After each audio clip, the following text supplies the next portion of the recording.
It's already kind of 7:45, so I think I propose we just get going.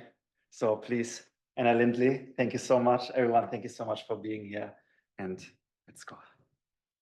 Thanks, everyone, and thanks for coming. So I'm Anna Lindley. I work on migration dynamics and politics in the Department of Development Studies. I've done a little bits of work on detention, but I am really relishing the opportunity to have this conversation with a wonderful group of people about the different ways that they're working to confront the immigration detention system. And I think as background, many of you will already be aware that we're at kind of a tense moment.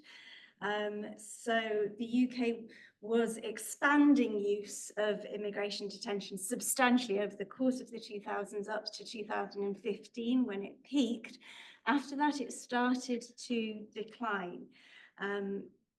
Sustained strategic litigation, mounting evidence of human rights abuses and campaignings of repeated scandals in immigration detention centres, and actually also the recognition of the rising economic cost of detention seemed to be having some kind of impact, at least in terms of the numbers of people that were getting detained. And by 2019, the Home Office was saying things like, we're committed to going further and faster with reforms to immigration detention.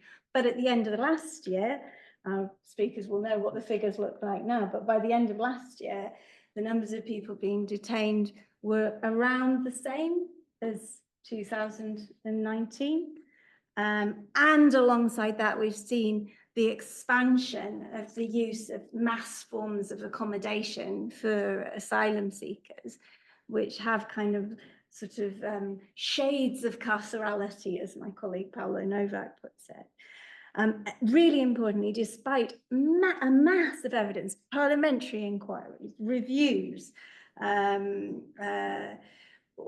inspection reports again and again highlighting terrible problems with the immigration system, there's been no significant change to the legislative framework that governs it. And the Labour government has announced plans to reopen 2 detention centres that had been closed as part of the goal of securing higher removals. So at this tense juncture, I'm delighted to be joined by Clara Della Croce, who is a law academic at SOAS, by G. Manoharan, who is the co-director of the Association for Visitors to Immigration Detainees, by Sumra Anwar, who leads on casework at Detention Action, and James Wilson, the director of Detention Action. I can introduce them a bit more as we go. We're recording the speakers' contributions to this session, but we'll switch it off when we come to debate and questions. So, first we're hearing from Clara, specialises in law, in migration and refugee issues in human rights law, and has more than a decade of experience of supporting individuals through the legal processes of challenging immigration detention and also supporting foreign national prisoners as well. And runs SOAS's detention law clinic too. So over to you. Thank you, Anna. And thank you, everybody. Good evening, everyone. And thank you for the introduction. And thank you for being here. I was very pleased to be invited to talk about this subject because, as Anna was saying, I have worked passionately for immigration detainees, if I can say like this, for more than 15 years. And I am very fortunate that in the last 6 months, we were able to set up here at SOAS, or reset up, because we had one detention law clinic in 2018, but now we have a detention law clinic that does primarily immigration bail. There is a severe lack of immigration advice and representation, not only in bail, but in all aspects of immigration and refugee law. So we are starting our clinic, and that is why I am very happy to talk about ways to challenge, to confront immigration detention. We have to start from saying what is immigration detention, deprivation of liberty, but talking about When we think about deprivation of liberty, we think about the criminal justice system, but this is a different type of deprivation of liberty. Is deprivation of liberty based on a person's status, is based on, is an administrative procedure where the person is incarcerated just because they don't have status or their status is precarious and so on. So what I wanted to talk about today is about the ways of challenging it. And also I will concentrate, because our clinic at the moment and my work for the last 6-7 years has been with foreign national prisoners. So they are finished their sentence, and then they are held under immigration powers.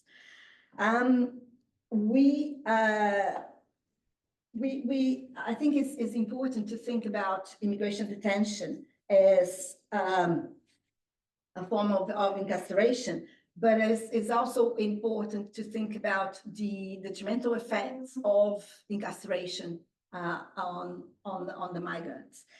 And when we talk about challenging that incarceration, in legal terms, we are talking about 3 different ways. The first way is asking the same agent that incarcerated the migrant or the incarcerated the migrant to release that migrant, which is Secretary of State bail. Secretary of State bail, until I think 15 days ago, I would say was an anomaly, because you wouldn't ask who incarcerated you to release you. However, what I have been seeing lately is that the Home Office is releasing people into destitution, releasing people before even they what we call conditional release date, which is I don't know, I don't want to give a lecture on criminal law, but the foreign, well, not only the foreign national, but who the offenders will have their sentence cut in half, or used to be half, now it's 40%, cut into, they would serve only 50% of their sentence. At the moment, because the prisons are full, and this started with, not with the Labour government, but with the Tory government, but the Labour government is continuing this policy, they are releasing them when they reach 40% of their sentence. And then they are released and they are released on license, and there are conditions attached to it. So the Secretary of State bail is something as seen nowadays as an anomaly, but is becoming the rule from what I can see, at least for the time being. I hope this is temporary, but that's what is happening at the moment. People are being released by the Secretary of State. The vast majority of people are released on bail, but is a tribunal bail. The tribunal bail is where we ask the tribunal, the Asylum and Immigration Tribunal, the first-tier tribunal, to release a person from immigration detention. What is important as well is to think about that a person can only be released from immigration, from detention, when a person is transferred from, for instance, if we're talking about the foreign national prisoners, when they finish their criminal carceral prison. So they are transferred to the powers. They are detained under the Secretary of State powers, so under immigration powers. So we would ask the tribunal to release. So is the judiciary, for the first time, is the judiciary being asked to release that person. And when that is a hearing that is quite adversarial in many ways, because you have the Home Office there opposing bail all the time, and you have also conditions that are attached to that bail, to that release. So that is a form of releasing people, but sometimes due to the conditions, and the conditions can be accommodation condition, so an address, which, as we can see at the moment, sometimes they are released without this address, and or they have been tagged with GPS. So because they have committed an offense, and therefore they have to be monitored. We have also as a condition, a person can also have what we call a financial condition supporter, which is a person that promises to pay a sum of money put at the disposal of the tribunal. The person doesn't pay, but puts at the disposal of the tribunal in case the applicant for the bail breaches their condition, the bail condition. So the bail, although is a more a fair way, if I can say like this, a fair way of challenging detention, because it's the judiciary, and we still have faith in the judiciary in this country. So is also attached with many conditions, and the judges are also limited in what kind of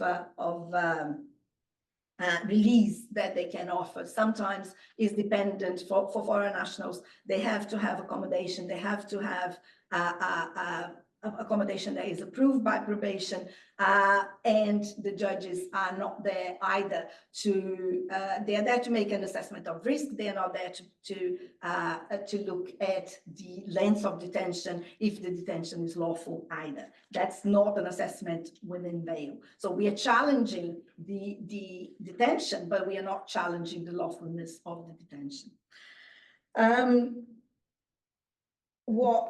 I don't know how many minutes I still have, but two, yeah. So, so the third way is a judicial review. So a judicial review, a JR, is also a form of challenging detention. It's less used, but it's more used to. Is a challenge to the decision to deport, and to primarily the decision to deport the decision to detain, but the decision to detain is often accompanied by the decision to deport someone. So the foreign national that has offended pays the same, received the same sentence as a British person, as a national, but there is a thinking here that they are doubly penalized, because then they are issued with a deportation order. And the people I see for many years, obviously I see that somebody that is arrested at airport because they're bringing drugs and so on. So somebody that has just arrived. But I also see people that have been that have come here to this country, you know, at the age of 2, and nevertheless are deported. So that's why I call double punishment, because they are being not only they serve the sentence that they should sentence for the crime that they have committed as everybody else, but they are receiving a double penalty, because they are then issued with a deportation order. And going to the legal aspect of challenging is very difficult to find legal representation for deportation, and it's something that we lawyers struggle a lot with, because it's a very complex case, and that you have to review the whole legal history of the person, and it's not easy to find lawyers that would be willing to go out that way. And there is an issue as well of legal aid. I don't want to get into the issue of legal aid here, because we can have a whole session about it. Yes, but basically is the picture is this. Sorry, but it's as I'm happy to answer questions. But I think the picture that I wanted to picture to you is that the legal instruments are there, but they are being used with conditions. They're being used also unexpectedly in a way that is making people worse off. Even if they gain their liberty, they are gaining their liberty, but they are, some. I have had 2 cases last week of people deported, of people released, but it's with deportation orders, but released to the community, but to the streets. And one is wandering around because can't find a roof. There is an issue also, I think it's important to think about, that foreign nationals or anybody that has offended will be released on a license, and they will be, they can't breach the conditions of the license. If they breach the conditions of the license, they will be recalled to prison. And there is a possibility of somebody that has not had their address approved by the probation officers to be recalled to prison, to be it's not re-detained, it's not an administrative procedure, but to be recalled to serve the rest of their sentence, for which they have been released at 40% of their sentence. So, thank you very much, Clara, for setting out those different legal routes that people can use to challenge, and some interesting developments around Secretary of State bail, this question of double punishment of foreign national, former foreign national prisoner. So kind of continuing a bit on the legal kind of theme here, I would like to turn to Sumra, who is the person who is coordinating all of the casework that Detention Action is doing, with its supporting individuals to challenge detention, and also spearheading strategic litigation. And then we'll come to, after Sumra, to James, who's director of Detention Action, who has a long experience working in the refugee sector, and particularly around detention issues. And you're going to talk more about the kind of campaigns dimension of all of them. So over to you. Yeah, thanks, Anna. So my role is casework coordinator at Detention Action, and I'm also the Access to Justice lead. So our role, we offer practical and emotional support. So we don't give legal advice, but we really hold a really essential space in terms of helping people advocate for themselves in a trauma-informed way, and offering that emotional support as the middle person that's so desperately needed in the hostile environment in detention. As Clara was saying, navigating that legal process that can be so unpredictable and so so unpredictable, and also very difficult to understand, even for people who, if you guys can imagine, if you speak English or understand English, or if English isn't your first language, understanding the law around deportation, around immigration detention, is very difficult. And there's people who are in the most vulnerable situations who are detained. And our role is to sort of just support them and help them, guide them through this process, and also help them understand that they can be empowered to take control of the situation as well, and not be a rescuer or a saviour to them, but just to help them navigate the process, and also to help them flag the injustices that the Home Office think that they can get away with. as Clara was saying, releasing people to homelessness, it sets people up for a cycle to be re-detained. They can't be in the accommodation. They can't report to the immigration office. That's often like a weekly requirement or a bi-weekly requirement. And if you're homeless, you can't charge your tag, and then that's also a violation of your conditions, and then you might be re-detained again. And I think the biggest pressure in detention for people is the fact that it is indefinite, unlike your criminal sentence where you have an end. People can count down. The mental, like being able to mentally cope with that is so much easier. Often most people tell us it's the fact I don't know when this is going to end, and it's unbearable, and it's just losing control and feeling really trapped and suffocated. And often the phone signal doesn't work, or we still use fax, which like that was ages ago, but we use it there. People have to fax all their documents, and then pages are missing. So it's like you're always gaslit about like progressing your case. So things that really could take a day here outside, and you have your internet connection, you can call someone to help you with a question, you can Google lawyers and try and email people. That might take a week or 2 weeks or 3 weeks in detention when you have so many restrictions, and when you're in a place where you're so confined physically. It is an extension of prison in that sense.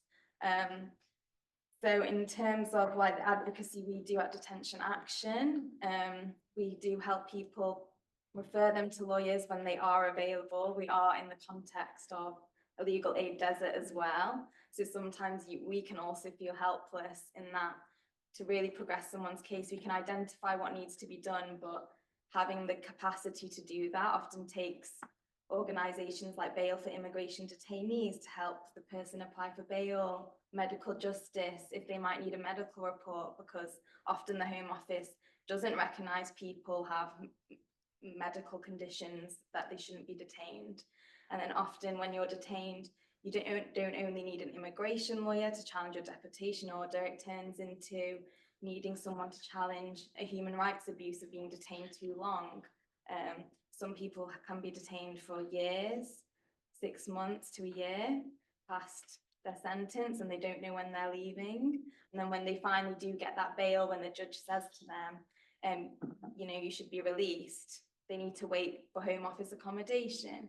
And we're in a situation now where there's delays in Home Office accommodation, and people can't access that. And we have seen a lot of people be released to homelessness, and a trend of that. And then there's also that helplessness where once they're outside of detention in the community, how do we help them get to somewhere safe and feel safe after feeling so unsafe for so long and so insecure? And we're run by a team of volunteers and 4 other coordinators, and a lot of the time it's just about trying to support someone through a difficult situation, and that's how I see it. Often, yeah, you have to be resilient, because as the hostile environment increases, and with the Labour government we have seen more removals, more efficiency in deportations, it's even more difficult to sort of give people that time and hope and like patience that you really need. And it is people who are detained, they are really fighting for their lives, I really would say that.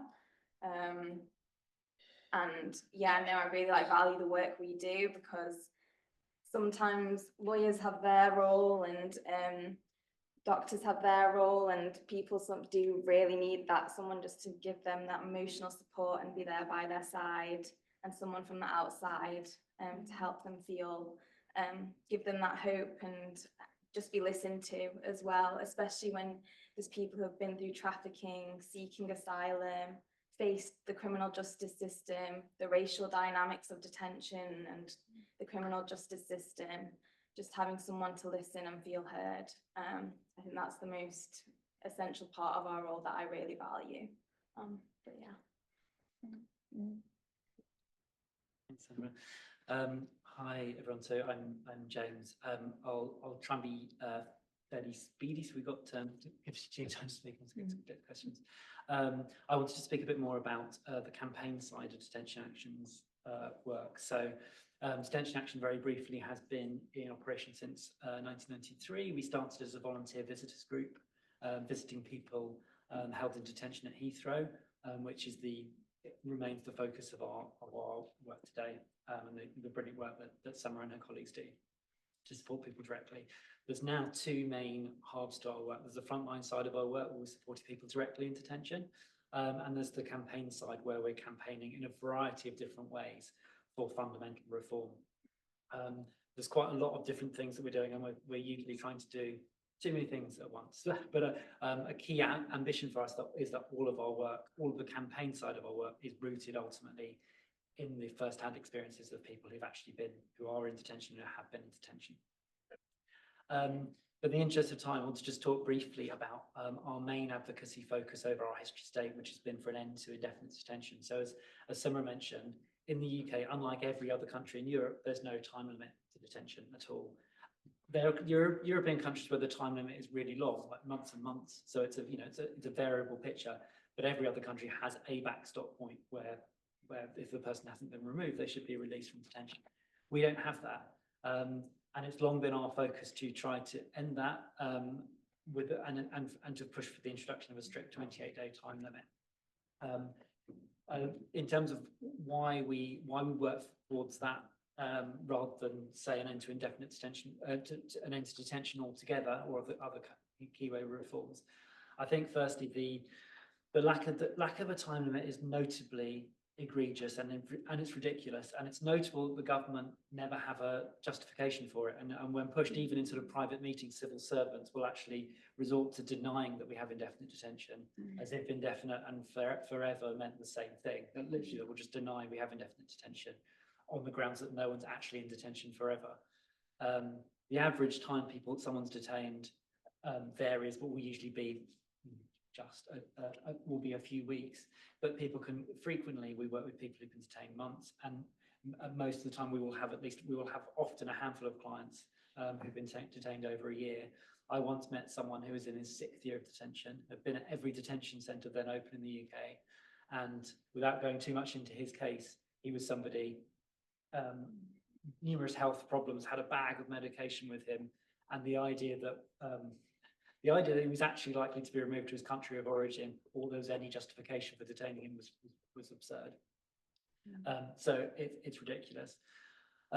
We work towards a time limit for a number of reasons, but particularly pragmatically and in terms of reaching parliamentarians. We think that parliamentarians cross-party, and we've seen this over the last few years, can be convinced that this is ridiculous and there needs to be a backstop for detention in a way that campaigning directly to end detention altogether is much more difficult in terms of having those conversations with decision makers. So in the last few years, we've developed legislative language, which we've tabled as amendments to a number of bills with the support of MPs and peers, which would set 28 days as an absolute, as a backstop, but more meaningfully sets 96 hours as the longest time someone could be detained before a judge overseas reviews their case. And then detention beyond that point would only be authorised if removal was actually imminent and actually going to happen, amongst other factors. So that's been our main focus over the last 15 years or so, through working closely with other groups, the AVID network and the Detention Forum network. We reached a point, and Anna mentioned this at the start, we did reach a point between 2015 and 2019 or so, where there had been, far too modest, but there had been some progress. And we reached a point for the 2015 and 2017 general elections where every party, with the notable exception of the Conservative Party, but all of the main opposition parties were committed to ending indefinite detention, were in support of a time limit. We had a tantalising situation in 2019 where we had a time limit amendment tabled to the then immigration bill, and prior to the 2019, this feels like longer than 5 years ago now, but prior to the 2019 election, it was a hung parliament. We had all the support of all the opposition parties, and we only needed about 10 Conservatives to rebel to get the amendment through. We thought we had the numbers.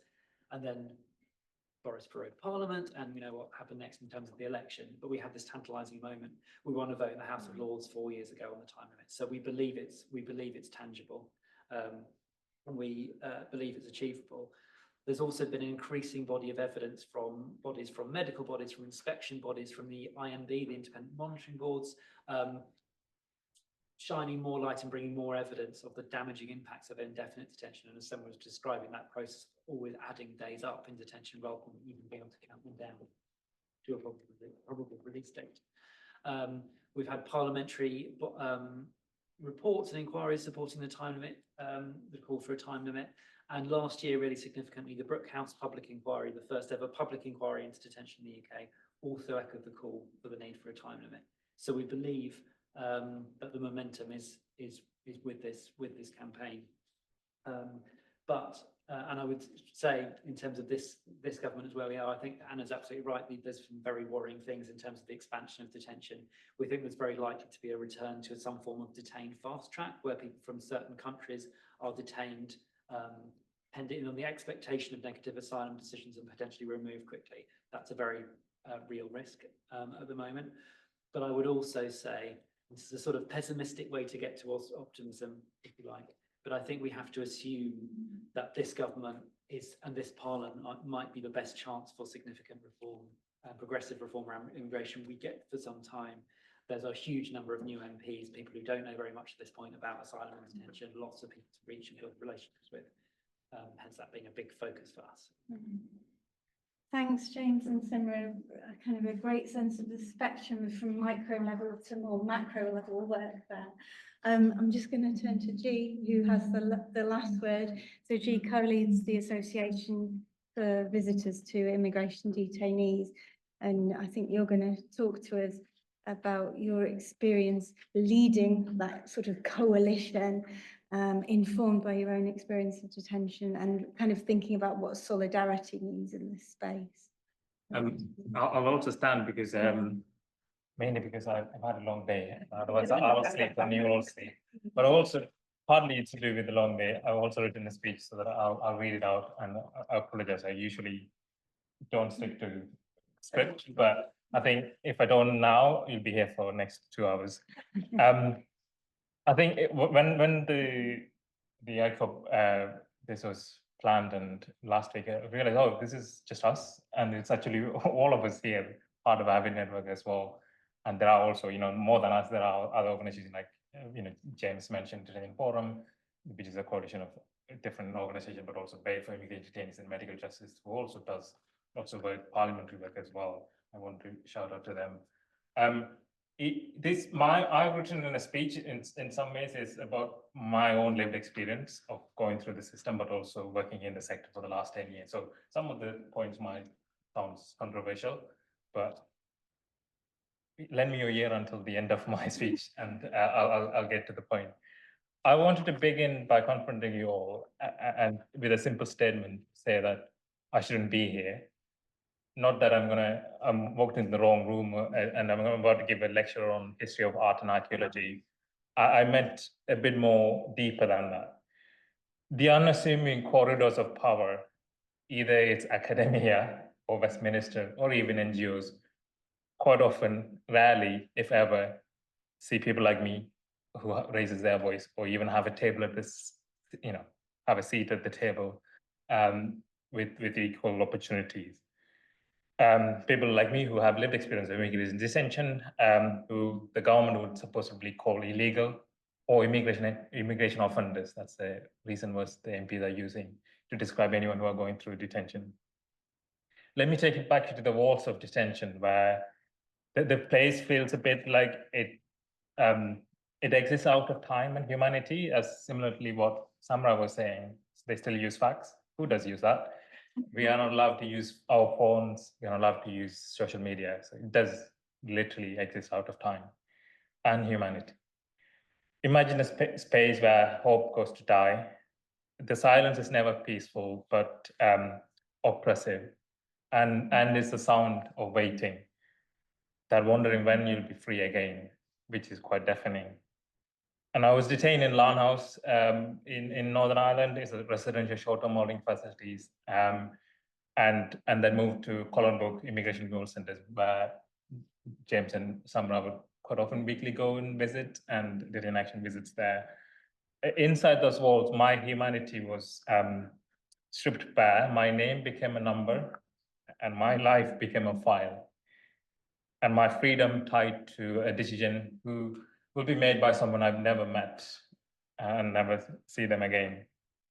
And every morning wondering if this is the day I will be forcibly removed back to the place I don't want to go, and removed from everything that I know from the UK. I'm here today not just because of I survived detention, but because my survival comes with a responsibility to ensure that no one has to endure the dehumanization experience I did. But I feel a bit like a liar now, that because there are 2,000 people who are currently going through detention, and I live with that, knowing that I fail every day, even make simpler changes. But I found power and people in the margins.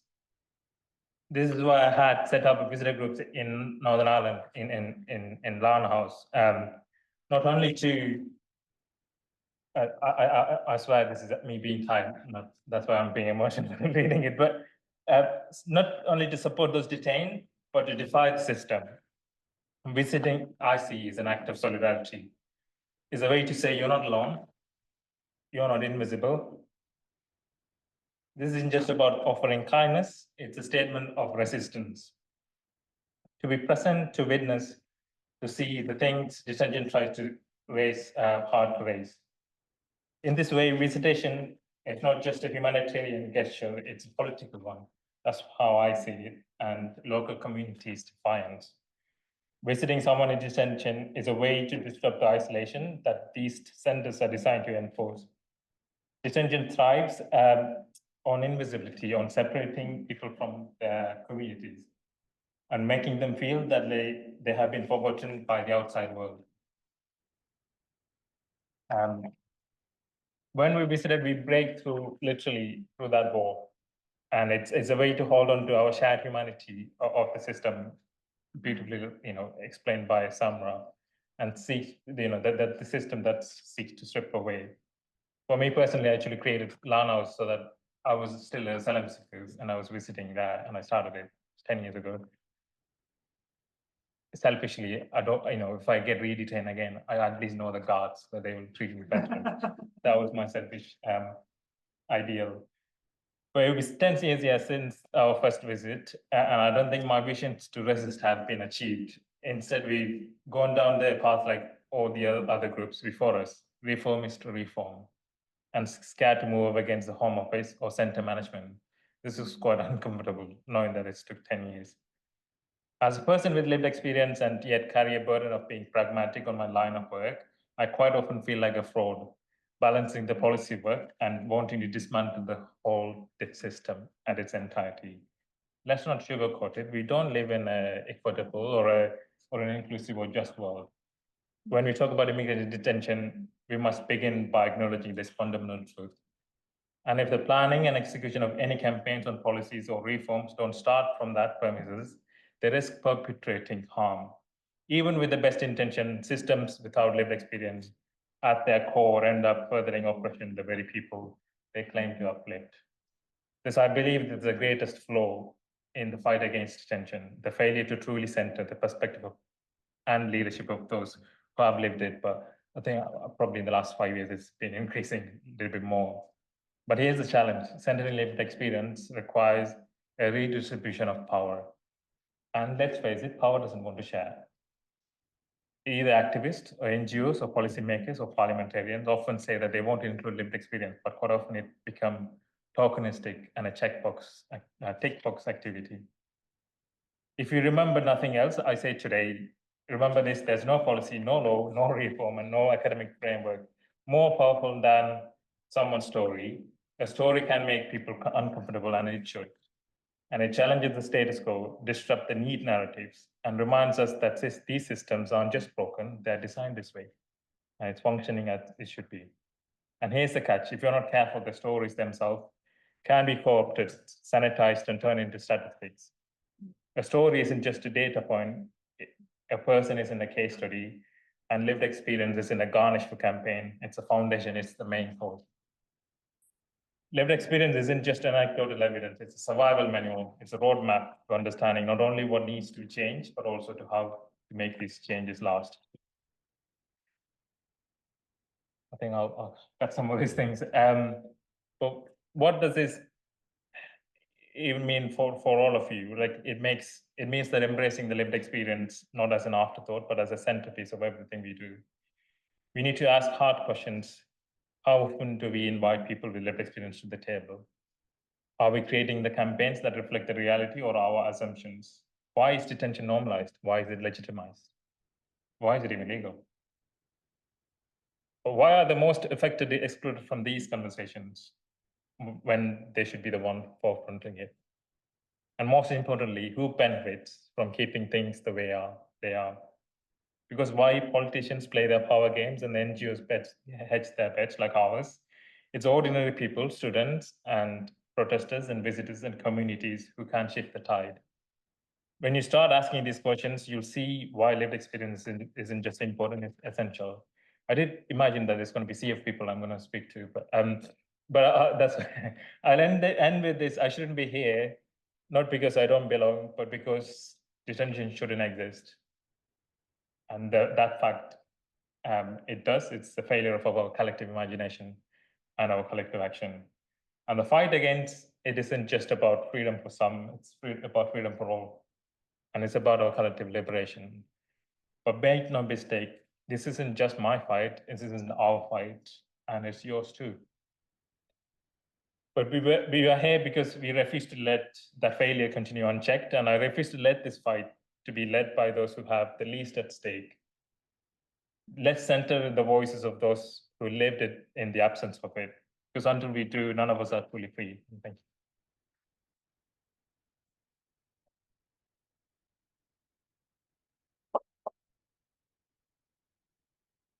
And on that note, over to you guys. We've had some stirring words here, some details around lots of different ways of challenging detention. It would be really good to get questions, reflections. Some of you may be working on similar issues from other angles. So over to you all, really. Yeah. I wanted to pick up something about racial dynamics of detention. I was just wondering if you could explain a little bit more about that. Yeah, definitely. So, like the idea of